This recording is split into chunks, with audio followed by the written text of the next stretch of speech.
Hello everyone from 5 9 Gaming. I'm Toon Rami and you're watching Getting to Know. It's the show with questions and even more questions. And today we're getting to know Tallen.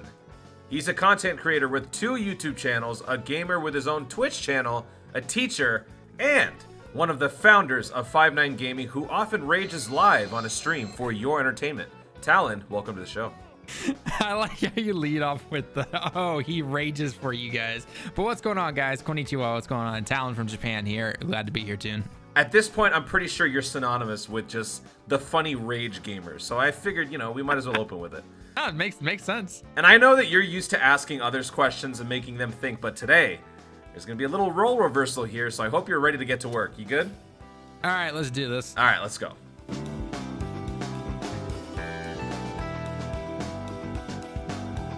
From growing up and digivolving in the streets of Seattle, Washington, to imparting wisdom to others in the Osaka and Tokyo school districts, if teen Tallen were to take an adult Tallen class, who would be better, Tallen as the student or Tallen as the teacher?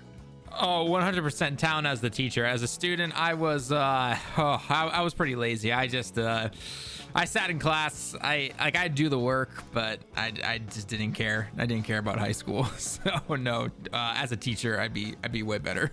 So what would be the one thing that would drive you crazy if you had to teach you? If I had to teach me, I think the thing that would drive me crazy is that I never really put my hand up or volunteered to answer questions in class. So I did the work, right? Anytime I had to hand in a piece of paper or homework or anything like that, a teacher, I'd get it. I'd get all the scores back. But if there's anything when it came to participation or, maybe some extra credit from that or something, I was just whatever. I'll let someone else answer it. It's fine.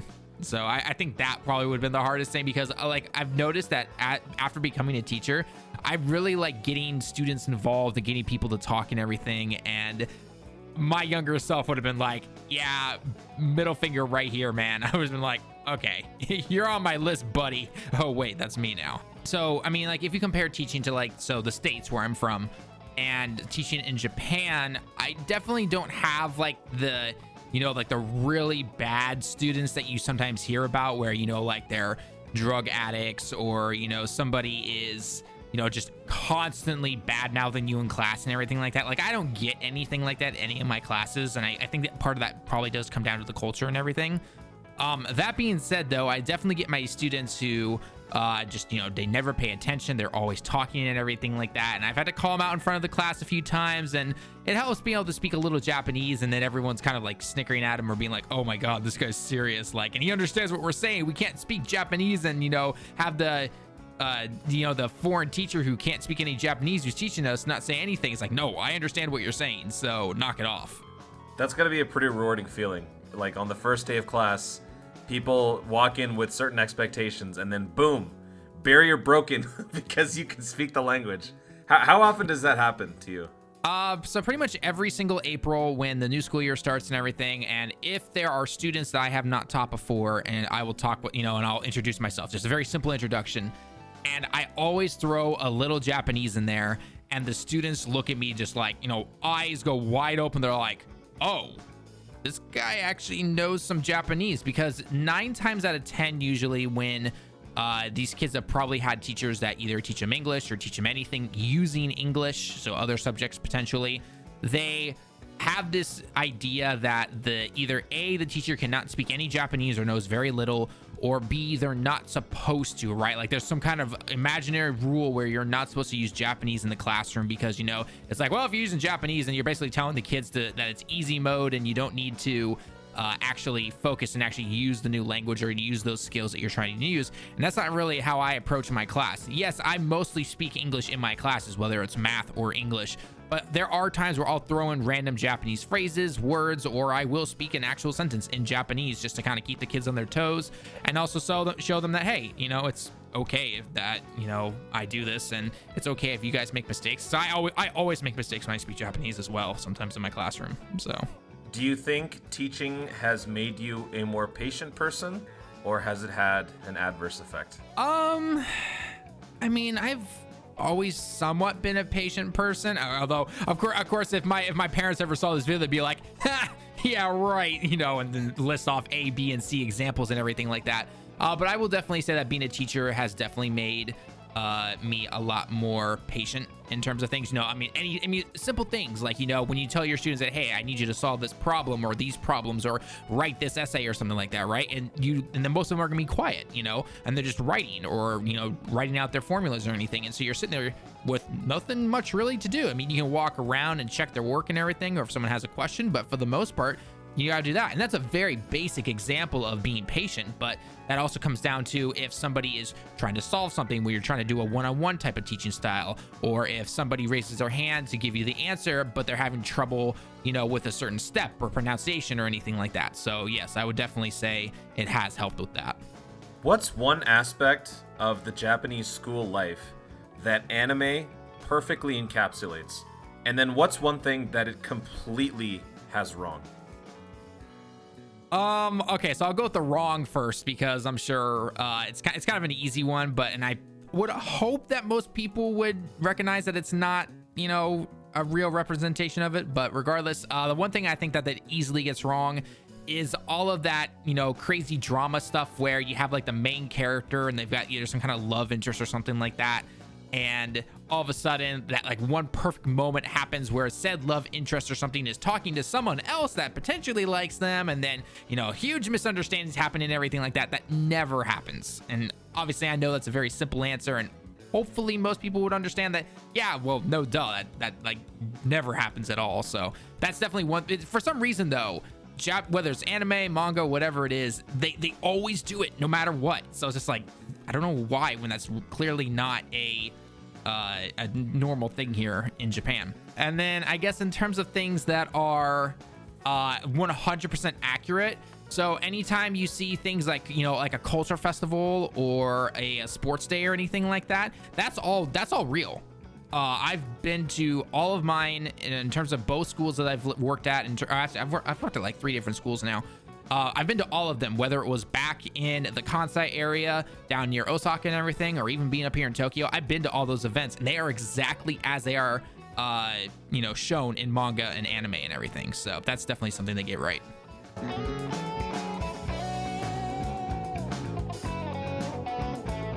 Before we get started with my next few questions, I think it's important that we take some time and talk about possibly the greatest picture of all time from you. And that is this. Sheldon Tallen. All right?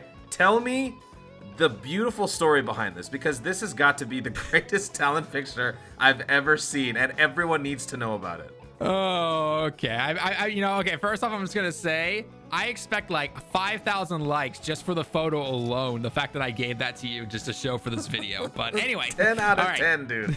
It's okay. So story time. So this was back in university when I was around 21. I'd already turned 21 and everything like that, and I was the guy in the picture with me was my roommate, and he was a huge How I Met Your Mother fan. He had all the DVD sets and everything, and that was also the time where The Big Bang Theory was also airing on TV and everything. And I don't know, we tended to watch a lot of the TV while we would do our homework and everything after school. And one time, it was like a month before Halloween, he jumped out of his seat when we were just, you know, doing homework on the couch, and he was in the chair and everything. And then all of a sudden he's just like, sorry. And I'm like, what would you do? Did you see something? And because he had his phone out with him, and he's like, no, I just bought the greatest thing ever. And I'm like, well, what'd you buy? And he's like, no, I'll tell you what later. I was like, all right, fine, whatever. 2 weeks later, I get home from my class and I see a package on my bed, and it is the shirt that you currently see in that photo. And I'm like, what the heck is this? And he's like, dude, you're going as Sheldon for Halloween. And I'm like, what? And he's like, yes. And then he showed me his costume that you currently see in the photo as well. And he wanted to be Barney from How I Met Your Mother. And so on Halloween, we had some people over to our apartment, and we had a little party and everything. And that was the picture that we took right before everything started showing up and everything. So, and because ever since then, there are people that would be like, you totally look like Sheldon from Big Bang Theory. And I'm like, at least it's only the looks. So it's just like, I think the icing on the cake for me is just that dead stare that you give. It makes it so complete.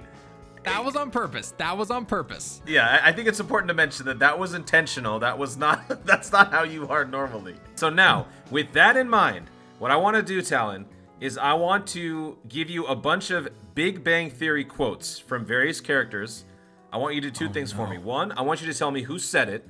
And then I want you to tell me if there's remotely any sort of parallel to your life or someone you know in your life that has to do with this quote, okay? So right, we'll start with some see easy ones. We'll start with a very easy one. Number one, I'm not crazy. My mother had me tested. Oh, Sheldon, easily. Yeah. Is there someone in your life that kind of fits that? No, because Sheldon is, well, Sheldon. Like, I don't think I've ever met somebody like that who would be like, I'm not crazy. My mother had me tested. I haven't cried this hard since Toy Story 3. I want to say Raj. It is Raj.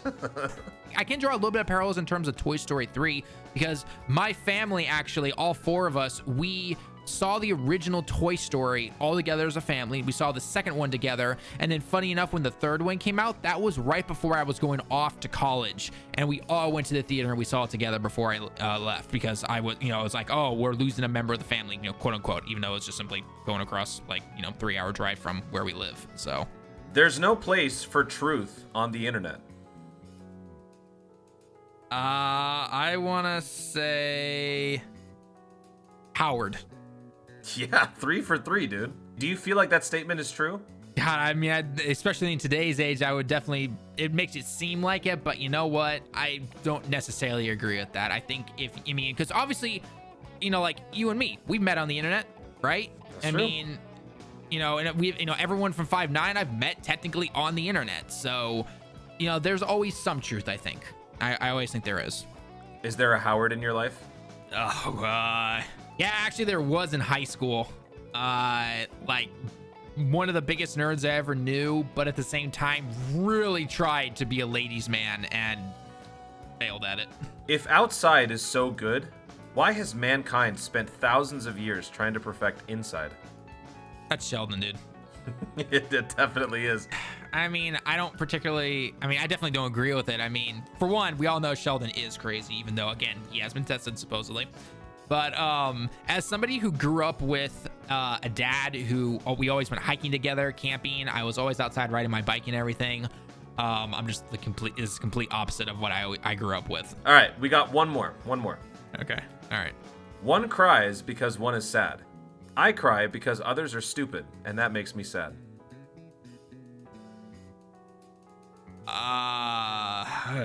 Hey, Sheldon. Yep, there you go. Okay. Like for some reason, because you started saying crying, I'm like, okay, crying. I'm like, who's the emotional one? Raj, obviously. But the moment you said that, but people are stupid, and that makes me sad, I'm like, that sounds eerily like Sheldon. So okay, glad I went with that one. Okay. You know what? I think everyone in their life has that moment when you meet somebody who just, okay, so we all know the typical, statement, there's no such thing as a stupid question.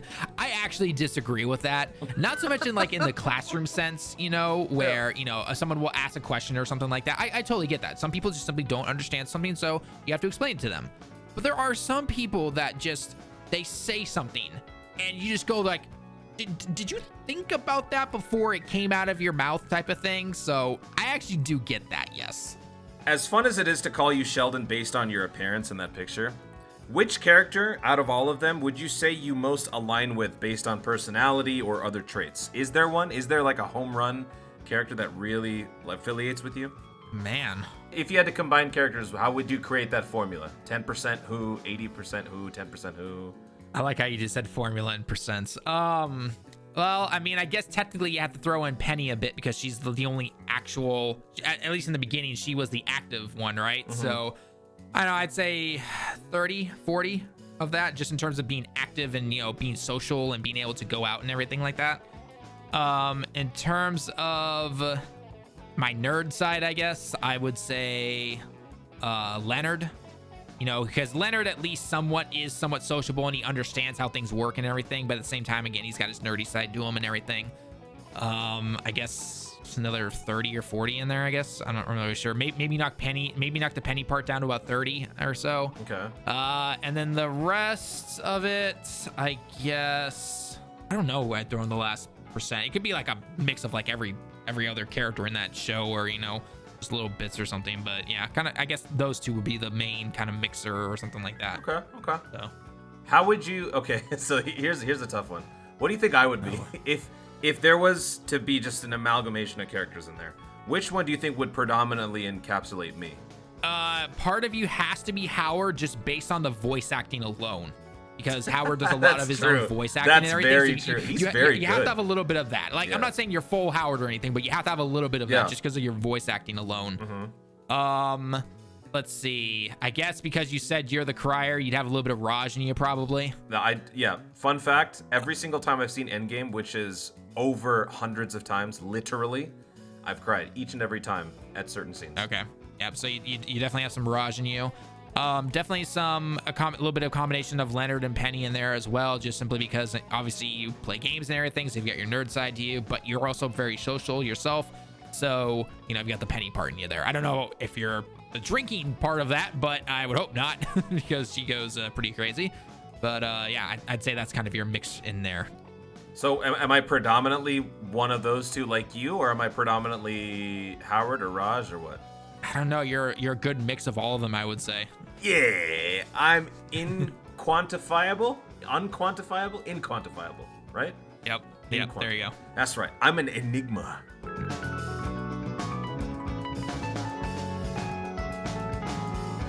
As one of the founders of 5-9, you've had a very dynamic role on the team that's changed with the times. From doing work behind the scenes to being more active on the front lines, now helming the general gaming front. As an academic, how have these last few years of teaching and helping foster growth in the classroom helped you keep up with the increasing success and responsibilities in 5-9? I mean, honestly, teaching has actually helped me in terms of being in front of the camera, I would say. I always thought that if I ever did something like YouTube or anything that came with gaming and speaking and everything, I would just simply have no camera, maybe an avatar, and that's about it. But I actually don't mind being on camera like 90% of the time, unless I'm like just waking up, obviously. But because I speak in front of human beings every single day for my job, and then doing it on camera, it's not that much different. It really isn't. You make mistakes just like, in the classroom or on camera, and I'm totally used to that. Especially live streaming, I don't mind that. And so it's helped with that, I think, personally. What's one thing, if you had to go back and talk to the ultimate tag team podcast Tallen, if you had to tell him one thing to do before embarking on this endeavor of 5-9 gaming, what would that be? So are you talking about when it was still the ultimate tag team podcast and before 5-9? Like right in there, you mean? Back when it was you, I think Nas and Nolar and like a couple of you guys early on, before you even had the thought of 5-9.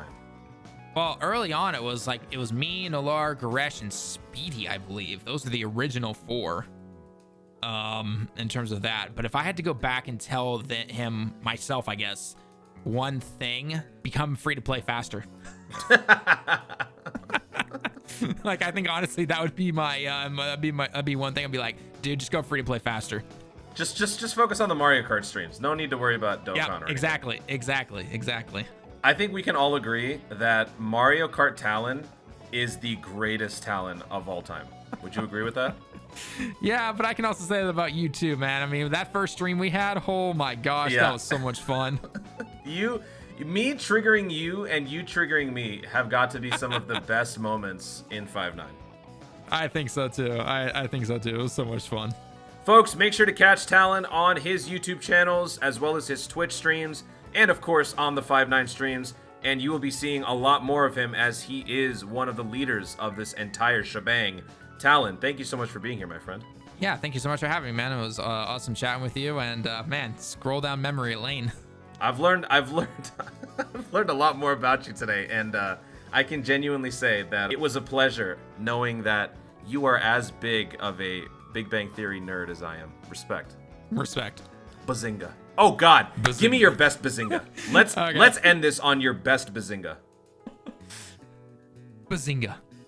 Yeah. Bang!